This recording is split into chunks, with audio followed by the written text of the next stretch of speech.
My guest today is Łukasz Żołynia, Partnerships Manager at G2 Esports, which for the uninitiated is a leading esports organization.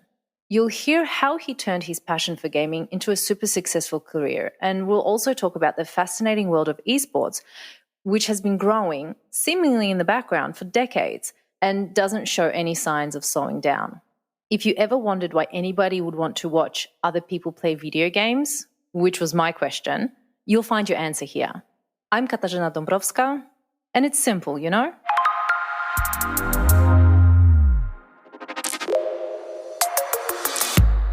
Today I have with me Łukasz Żołynia, the Partnership Manager at G2 Sports. Hi, Łukasz, how are you today? Hello, happy Friday. Thank you for having me here. I'm super excited to participate in this podcast. Thank you. So, as I just said, you're the Partnership Manager at G2 Sports. What does that mean? What is G2 Sports and what does a Partnership Manager actually do?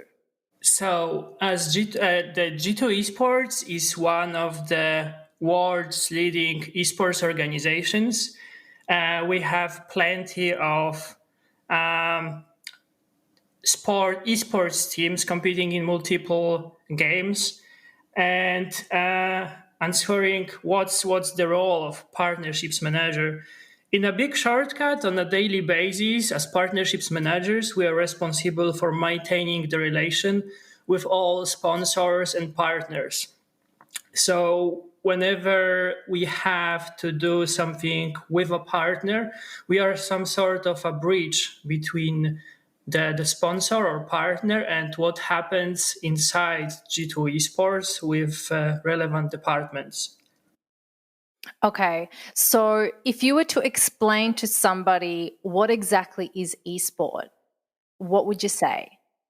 I think that we should start with esports is a proper branch of entertainment industry. Mm-hmm. Right now, it's obviously a mainstream, meaning like 20 years ago, it was something that only young people knew about because they were playing games. And at this point, it developed to a place where I don't want to say we are competing with traditional sports, but it is it's alternative way to spend your free time, either by consuming the content, by watching the esports, or just participating in it by yourself.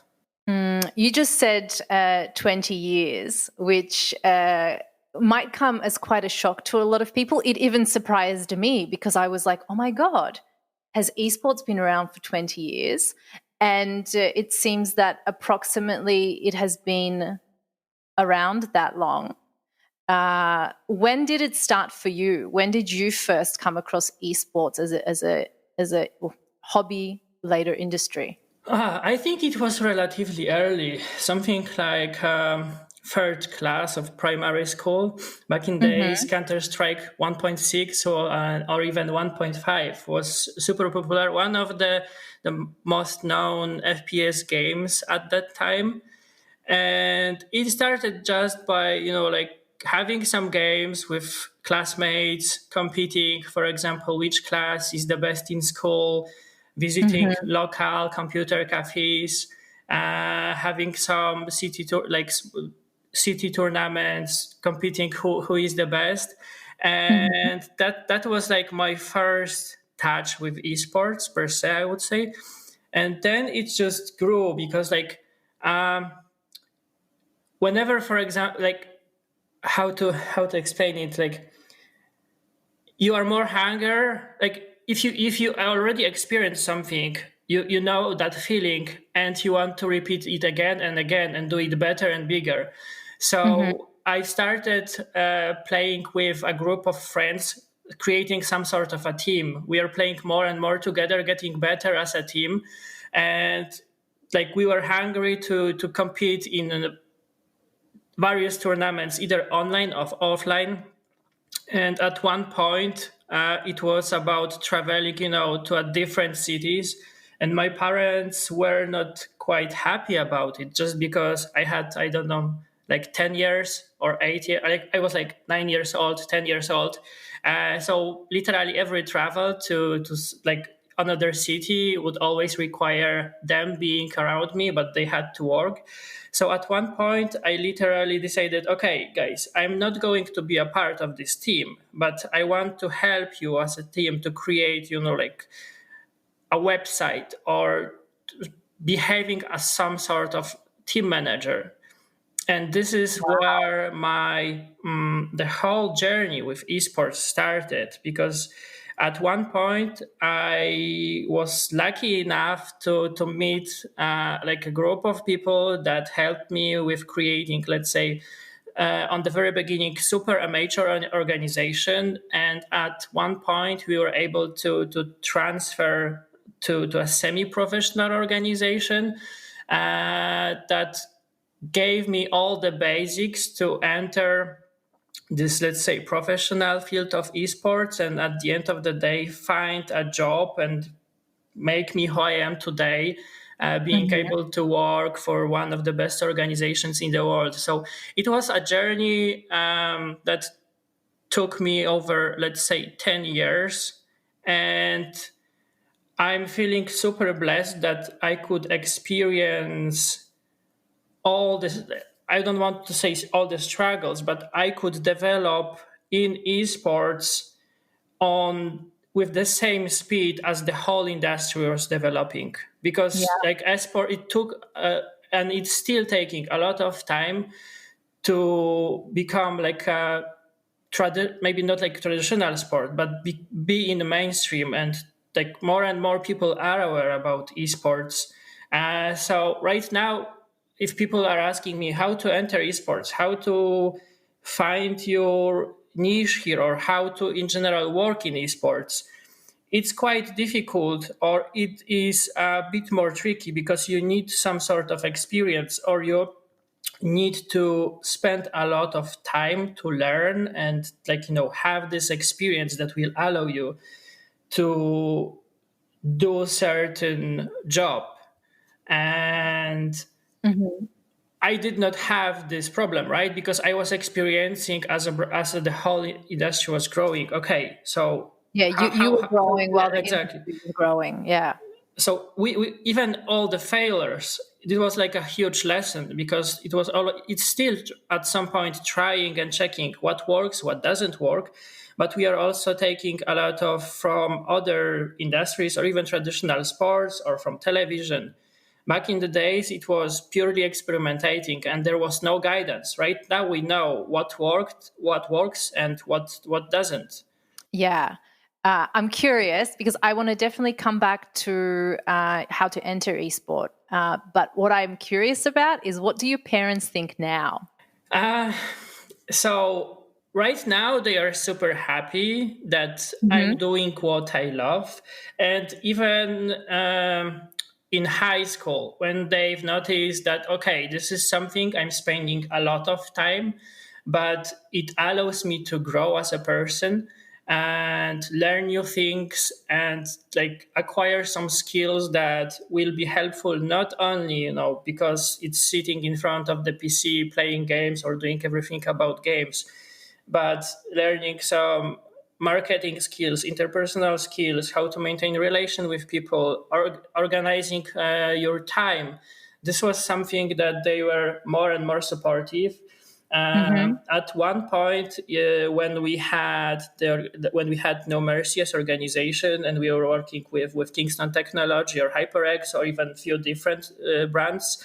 At one point, I asked my father, "Hey, could you please help me to create to register own company?" And it was quite shocking. Hey, like, how can you think about registering your own company? You are like in high school or something like this. So. And you're playing games. Yeah, what are exactly. you doing? And that was like a point when they were more like they were getting more and more interested. And like when we registered the company, when we signed some deals, when we had to do proper invoicing and other stuff, they were even curious. And when I was on the first year of studies, or even second year, they were calling me from time to time, "Hey, how is it going?" And then we had always a this panel during the call. Hey, how is your team doing? How are things? So it was really interesting.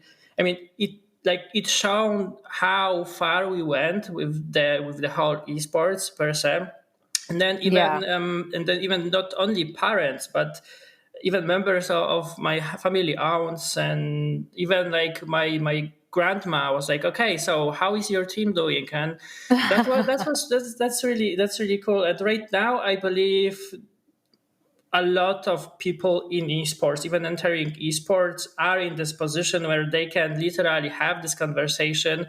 Okay, you always need to explain, or sometimes you need to explain, hey, what are you doing? Oh, I'm playing games competitively, right? Or I'm working in esports organization, I'm working in a gaming agency.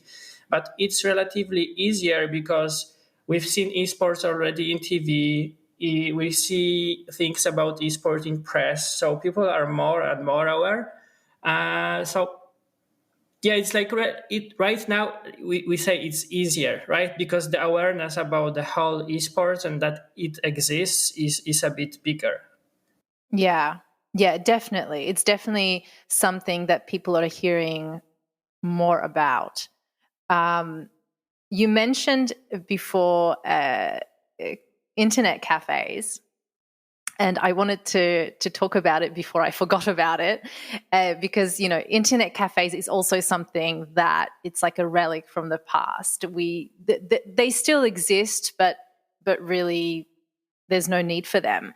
But I think back in the day, they were such an important, or they played such an important role, and they probably gave a sense of community. How was your experience of that? Growing up in Poland, going to internet cafes. What was the vibe like? What did you guys do? Yeah, so that's like gathering in those internet cafes was, or let me approach it from the other way.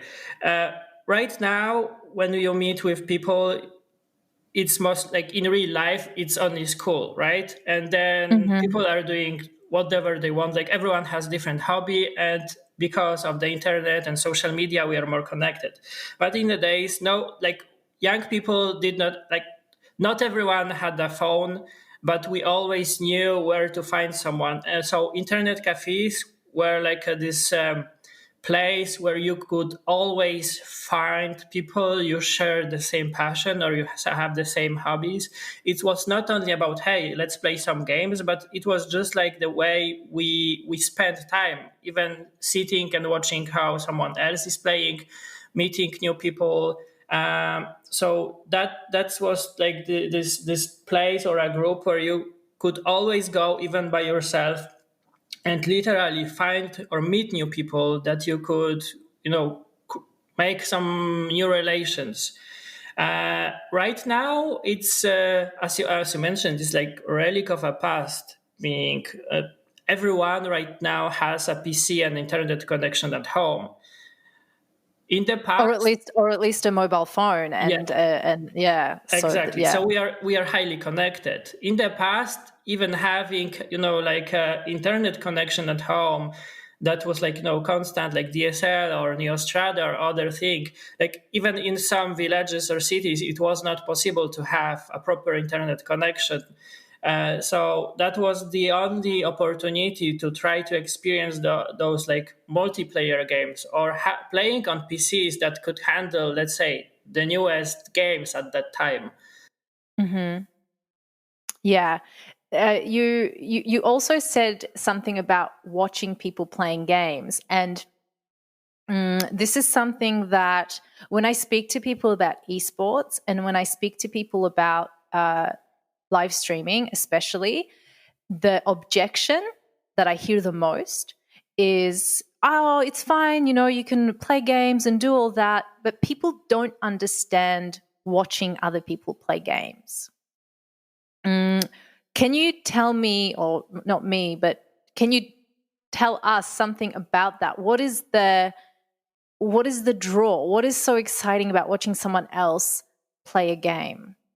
Yeah, so first part, or like how I would like to start explaining this is for sure everyone knows how to play football. It's a simple game. You have a ball, you have 22 players, and we have a stadium, right? So you know what is happening. You can easily differentiate teams. And like everyone can play football, but we are also watching football just because there are better players than us. So same exists in esports. We have this virtual stadium. We have teams made of multiple players, or sometimes it's just one player playing against another player. So, of course, probably we can play those games, but there are better people. So it makes more interesting to watch or seeing, okay, how to play this game differently. And then answering also, okay, some people don't understand what is happening in that game. And I fully agree. Like we have various games, same as with traditional sports. We have basketball, football, even chess, let's say.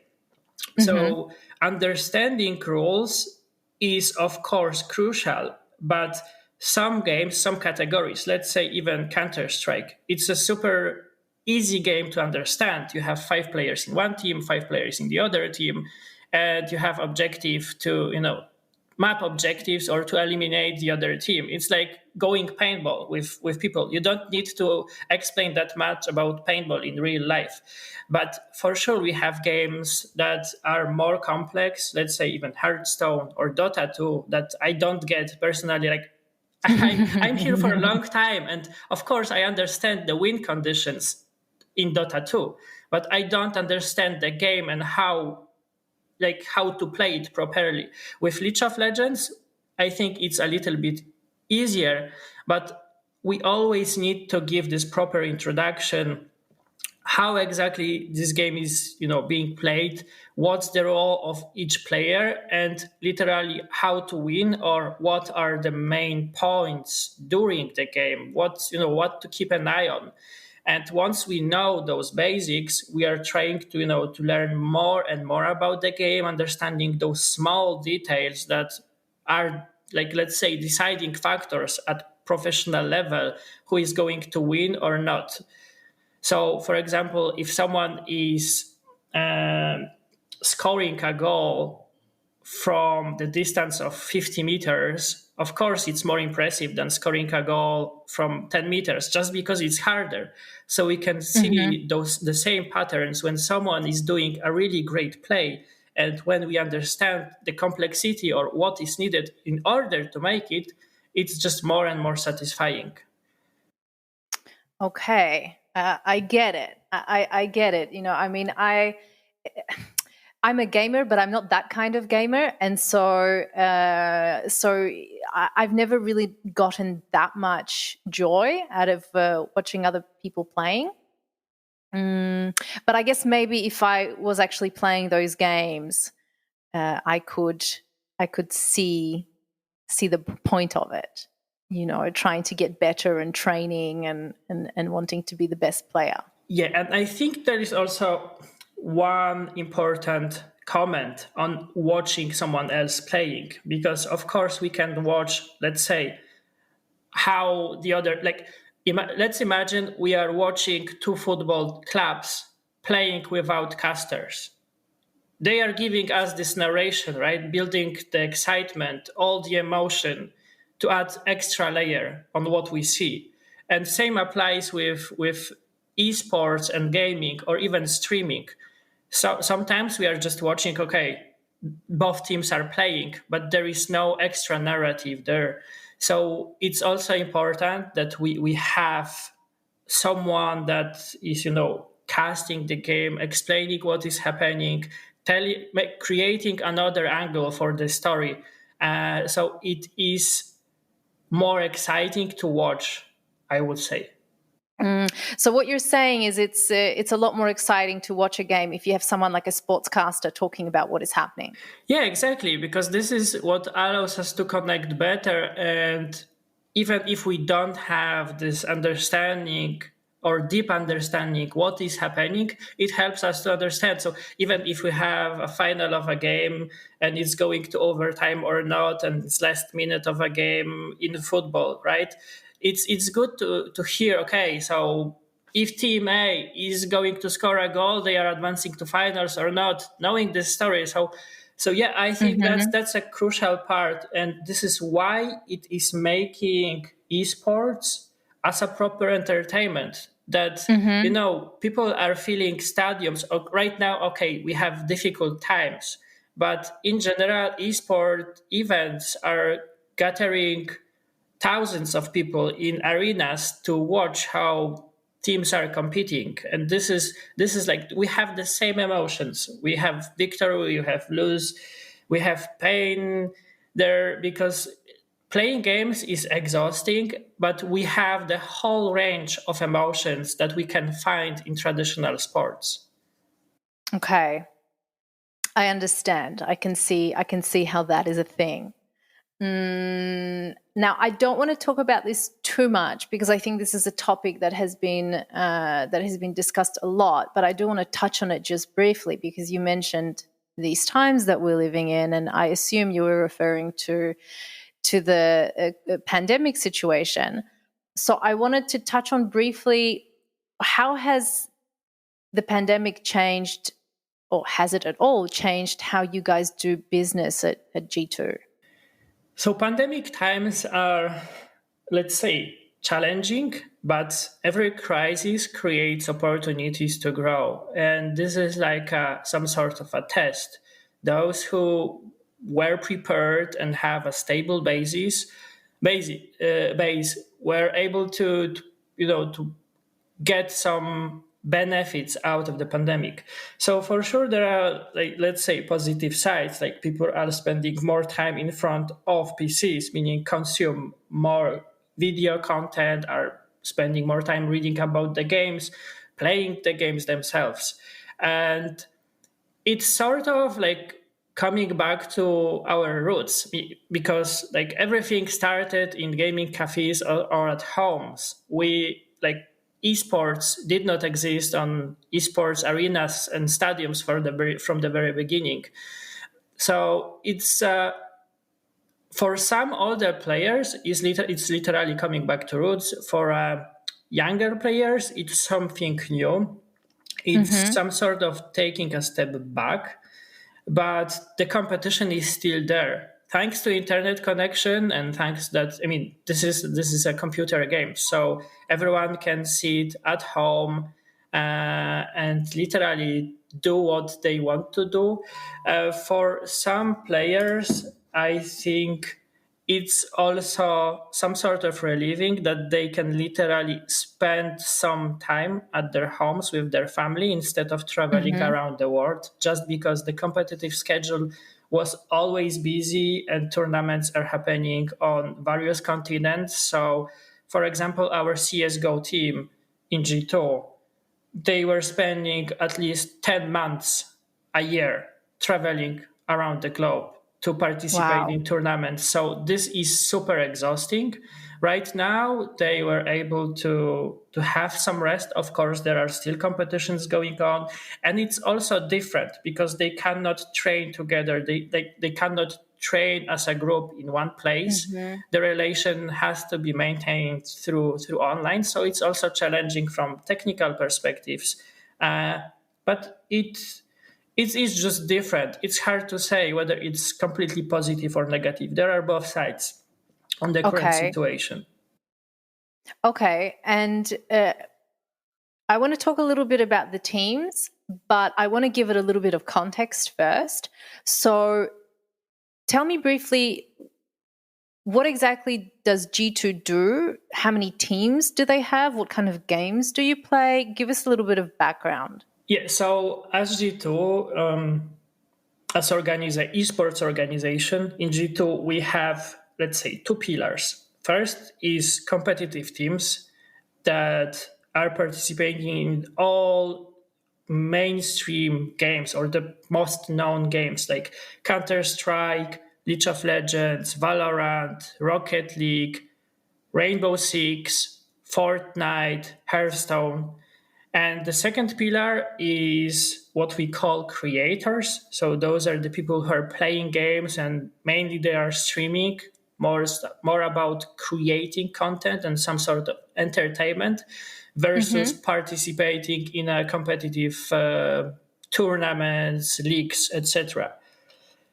And when it comes to teams, like, because G2 is one of the world's leading organizations, not only because of the popularity, but also from the side of competitive success. So, for example, Valorant team, this is one of the, let's say, newest games on the market. And because it was just released this year, I think. From memory. Exactly. It was like in April. So let's say we have a completely new traditional sport. We had football, but right now we have something like football mixed with something else. So the game is relatively new, meaning players are also like, everyone is learning it right now. Of course, you could have some experience because in the past you were a player of FPS game. But right now, G2 Valorant team, they are number one in the world in all the rankings. They won all European tournaments from the Ignition series. So let's say this was like a leading series of tournaments for European teams. And we are celebrating a lot of victories. And for example, League of Legends team, they are right now in China. This is one of not many offline events happening this year where players will compete in one place together. So this is World Championship starting for us on the 4th of October, if I'm not mistaken, the first game. So G2 is quite successful in all esport titles. It's really interesting what you just said, because I have never considered this before, and this might seem obvious to you, but it wasn't obvious to me, that now esports is so developed that games are being created for esports. They're not being created just to be games. They're being created for esports. Yeah, so we have this, let's say we have gaming as a category, right? So you can be a gamer because you play on a mobile phone, you can play on a console, you play on the PC. And a part of this, meaning the moment you are hungry to compete with other people and like play versus other people, is when you are entering the esports ecosystem. So yeah, definitely there are games that are developed to be a next esports leading title, or like, you know, like a hit, participate in this esports industry. Because let's say we have a Witcher game, but in this this is a single player game. You are not you are not participating in it with different people. You are not competing with anyone else. With games like even FIFA, that's one of the best examples. FIFA is super simple. It's about football, but you are playing it in front of PC or console, and you are competing versus another player, another human being. And this is what exactly esports is about. It is about competing with other people. And what happens inside of an esport organization when a new game designed for competitive gaming is being released? Like, what happens on your side? When do you get a team together? When do you first test the game? Like, how does that work? So what happens? Like, also, I think Valorant will be a good example because it's the most recent one. Yeah, so it's always risky because you never know if the game will be success or not. Everyone is fighting for a piece of this cake to enter, you know, this top tier esports games or have your game in the top. So it's like, for example, Valorant, the new one of the newest titles. It was relatively, I would say, easier to build hype about the game just because it was developed by Riot Games, who had, you know, like a track record with games that are in mainstream, like League of Legends or Teamfight Tactics. So they are already in the industry for a long time. They understand how it developed over time, what's important for the people, what's important for professional players. There is the relation already.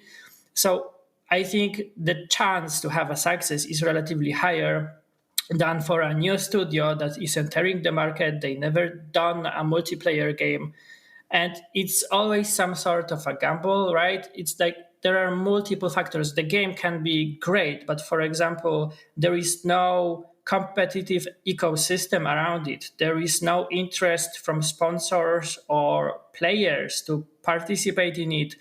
Every game needs players, and like the game is as strong as its community. If the community is small and it's not engaged and they are not receiving like constant value, meaning the game is not being developed, or for example, the development is not there, meaning community expects some changes and those are not being made. This is what doesn't help you to maintain this title on the top of esports games. And as I mentioned, we cannot be sure whether the game will be on top or not.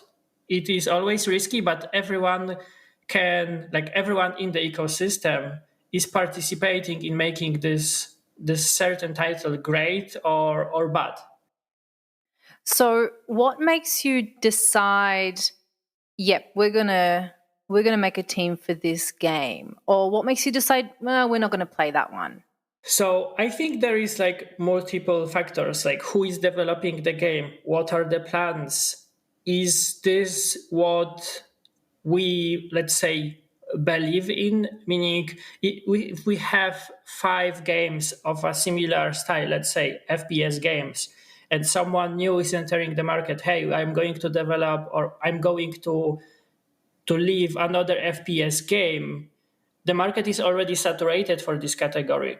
It would be good to create something new, maybe even completely new category, like we experience with battle royale games. This is something new. Like a few years ago, there was no Fortnite, no Call of Duty, no PUBG, and like this was something new, and it proved that hey, people are interested in it. Right now we are experiencing something completely else with Fall Guys. The game is super simple, something that is like we did not have it in esports yet. Of course, it's like I'm not saying that Fall Guys will be an esports, but it entered like a hit, and everyone right now is streaming it. Everyone is creating content around it, and who knows? Maybe there will be a professional tournaments in Fall Guys, and the game is relatively simple.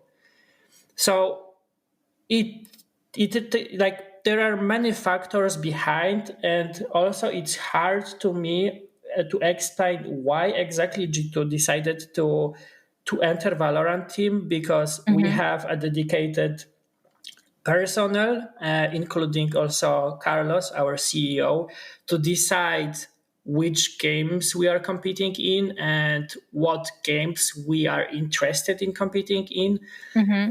So there are always multiple factors behind. From partnerships team, I can say that we always consult with our partners what's interesting, because every team is always an expense. And for sure the main target for us as partnerships is for sure to fulfill all the requirements towards partners. So that has also an impact whether we, for example, go for a new game or we are going to spend more resources on an existing game, or this has an impact if we have a game A or game B to sign a team. For sure, it's better for us to sign a game that will help us to activate with our partners. So there is multiple people behind this decision and many factors to decide if we are going to sign a player A or B, like in traditional sports. Yeah. Okay. So what I really want to know, and I think a lot of people want to know this because it's a little bit of a mystery, is how do the teams prepare not only for a tournament, but also just to be a team? What does that look like in esports as opposed to traditional sports? Okay, so when we have this group of people that is competing in a certain title and they are a part of the organization, they are it's not at this point, it's not only about playing the game 8 hours a day or 12 hours a day. Right now we are at this point where every team has a professional schedule with a training routine. It is not only about playing games. They need to, eat healthy. They need to maintain a good physical state because it has impact. Even if it's like really small detail, this might be the detail that decides whether the team will win certain tournament or not. So, for example, Red Bull, because we have a partnership with Red Bull. Our CS:GO team was recently in Red Bull Athlete Performance Center in Salzburg, where they were participating in many physical tests, like traditional sport athletes. They had some meetings about nutrition. They received like a proper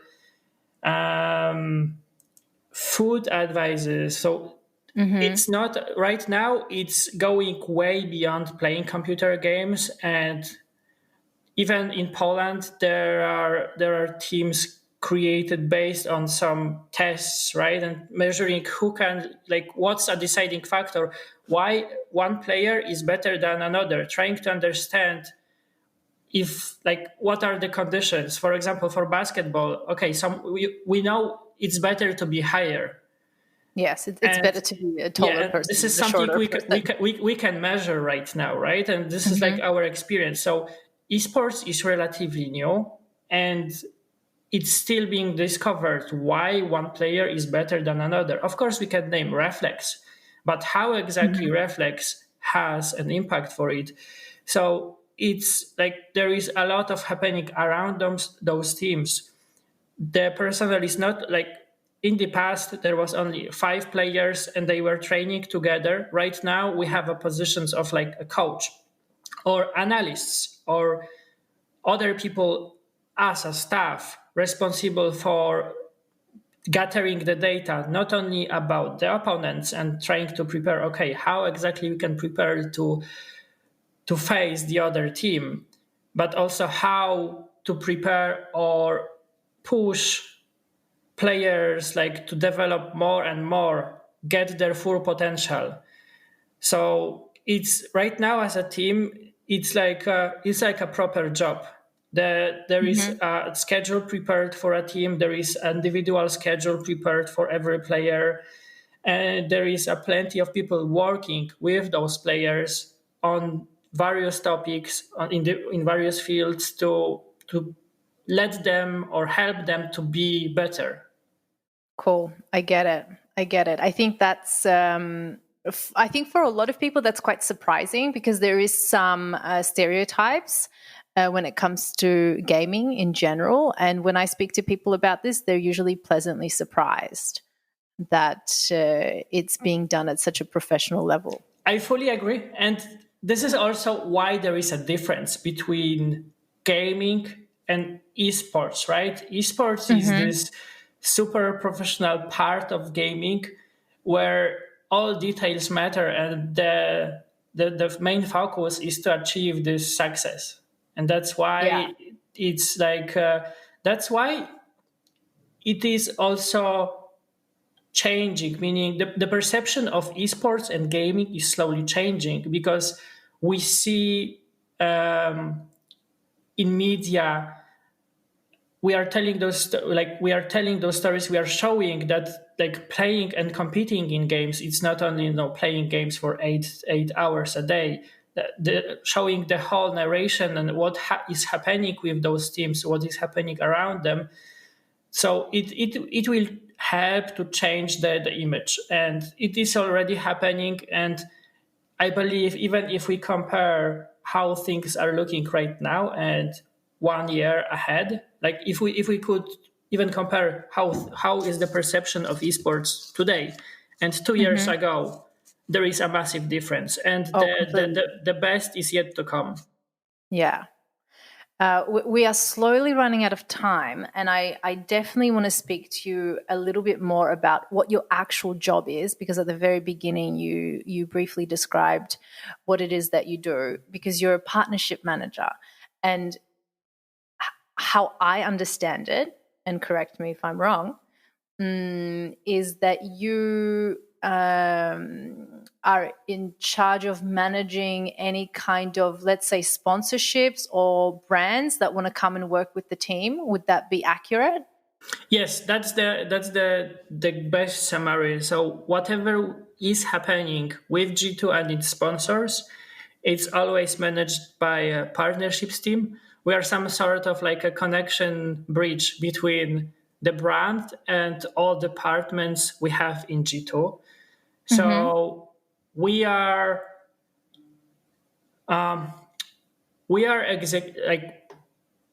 every sponsorship, every partnership, every relation has certain objectives and a plan or strategy. So whenever we have, let's say, even a simple product launch from a partner, or partner is entering esports, we are using our experience how to exactly, help this brand to enter, how to deliver the value to the community, how to be a part of this ecosystem. And we are connecting all the resources we have inside G2 in order to deliver this. And what kind of, let's say, sponsorship or partnership opportunities are available? Because when I think of like traditional sports, you have, straight up sponsorship where we're making you the T-shirt, for example, or you have a star player who is, I don't know, making, he's Jordan and he's making sneakers, right? So how do these kind of sponsorships translate into esports? What do they look like in practice? So in theory, the range is, I would say, similar or even a bit bigger, just because esports is, let's say, in a huge part digital, and people, that's why it's so attractive. People, like young people, are spending a lot of time in this digital world, and this is where also esports and gaming is happening. So as you mentioned, we can start with something basics, like brand wants to get some visibility through a logo on a jersey. But some brands want also to tell some stories, show some sort of behind the scenes or what is happening with a team, because what we see during the tournament is only like a smart part of their life.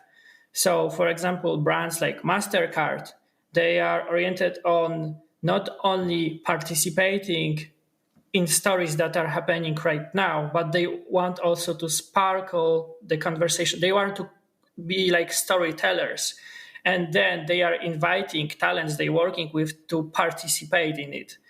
We can have, because streaming is a huge part, like watching television was something that everyone was doing and still doing, but watching streams is something that young people do. So you can advertise your brand through some branding on stream, but you can also have a product placement, for example. You can invite a player you are sponsoring or a streamer you are sponsoring to participate in your events to create some kind of entertaining content. You can have, for example, professional team you are sponsoring visiting one of your flagship stores, for example, for some sort of meet and greet or signing session. So there is like multiple ways how brands can be a part of this esports ecosystem. And at this point, because many brands entered esports, it's not about just having a logo. it's about delivering the value to the community. Brands understood that they just cannot rely on, okay, let's have two logos on a jersey. They need to do something more, so esports fans will appreciate their presence in the ecosystem, and this is how they are, changing the sentiment towards their brand, and ultimately resulting in, like increased sales, for example.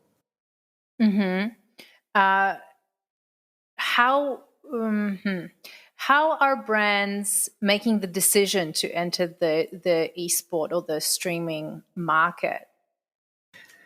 So there are two types of brands. Those who are aware about esports and understanding at least basics of it, that it's like another branch of entertainment, or brands that have seen something but are not familiar, or like we can even compare it to people who are, like don't understand why people are watching esports, right? Because they don't understand this yet. And why brands are entering, it's one of the best platforms to communicate with young people, because esports right now has everything that it needs to be successful for any kind of advertisement. A lot of people are spending a lot of time in front of PCs or on mobile phones. Most of communication about esports is happening on social media. People are playing more and more, or like in general, they are spending a lot of time playing games, not only to play games, but also to find new friends. Even Fortnite is one of those platforms when many of young people from US claim that they found new friends through the game. So this is exactly where young people are spending their time. And this is like how to effectively, to reach those new people, how to speak with them, So it's like the gaming communities right now online are a little bit like what the cafe communities were like, 20 years ago. Yeah, exactly. You want your brand present where, let's say, the life is happening. And right now, this is where young people are not even only young people, because the group of people, like even mature people interested in esports, is still growing, because those people, like, they were playing games 20 years ago, and right now they are starting their families. So the demography is also shifting. The group of people between 25 and 34 years old is increasing. So it's like, being more and more interesting for both consumers of the content and in general potential consumers. Okay. I want to finish off with two questions because we're almost out of time. The first of the two is, what advice would you give to young people wanting to enter this industry? Not necessarily as gamers, which I think, for a lot of them is an obvious choice. They want to be the star gamer, but there's also lots of other work inside of this industry. So what advice would you give to young people wanting to do this? So first advice is to understand what is making them happy, what they are good at, and then constantly developing or trying to develop those skills. Be proactive. Like, many people right now are asking, okay, how can I enter esports, or how can I find a job in esports? And then we are speaking with those people, okay, so but what's your experience? What did you do? And quite a lot of times it's happening, okay, I have zero experience. I never was a part of, like a tournament organizer structure or a team, or they don't have an experience or knowledge about streaming, etc. They need to understand what are the basics and then spend a lot of time in, growing, in developing certain skills. But for sure, right now, at this point, we know that many elements from traditional sports, marketing, social media, PR are things that we need in esports. So the potential path is also to develop marketing skills, understand content creation. We need a lot of people, like video editors, photographers. We need, people responsible for finances, managing contracts. So even Office managers, graphic lawyers in sports, designers, exactly. So lawyers. it's like everyone. Let's say if you work in entertainment industry, if you work in traditional sports, I'm pretty sure that there is a high chance that your skills are exactly what will be needed, or that will create a solid basics to enter esports and find your place to exactly do them, just adjusted for the esports needs. So definitely, or to even point, like, of course, being a professional player or professional players are a huge part of this esports ecosystem, but we cannot forget about people behind the scenes, because this is like those are like huge companies hiring a lot of people, and there are the like marketing departments, creative departments, management, even like nutritions. This is something that is entering, meaning teams need to eat healthy.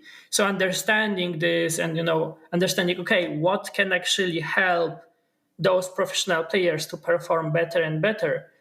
So it's more about being very proactive on the very beginning, finding a lot of initiatives without high expectations, and then constantly pushing yourself to develop more and more and more, getting or being hungry about this knowledge, how esports ecosystem works, what are the trends, what are the needs, and I'm pretty sure that everyone will be able to find the spot here.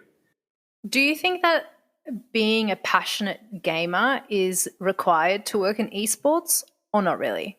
I think you don't need to be a passionate gamer, but you need to be open to understand it. And because you cannot be the best in what you do if you don't understand what you are where you are working at, what's the objectives, why this works like this. So you need to be hungry to develop it. Of course, you don't need to be the best, you don't need to know all the games, you don't need to know how certain things, how to do certain things here, but you have to have this overall understanding. So even to prove this is our commercial director. She is coming from traditional sports. And our marketing director, she's also coming from traditional sports. And this is they for sure don't play games.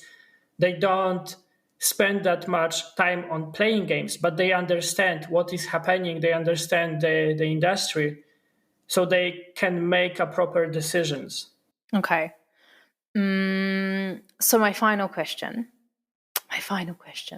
is, what advice would you give to your younger self based on what you know now? I think that's universal. Don't be scared of failure. I think it took me some things or some decisions took me a really long time to proceed. And right now, from the perspective of time, I believe if I would do them way earlier, I could be a little bit I could achieve a little bit more, or just be a little bit more experienced. So this is universal advice to everyone. Don't be afraid of failure. Just try. Just leave your comfort zone. Try to do it. What can go wrong, right? We can always try to the failure is good, because if we learn out of it, this is something that makes us better. So I think, definitely don't be scared, and try always something new. Try and try. Just don't give up and try. That's some solid advice. Awesome. Thank you so much for your time today, and good luck with all your ventures at G2. Thank you very much. No worries.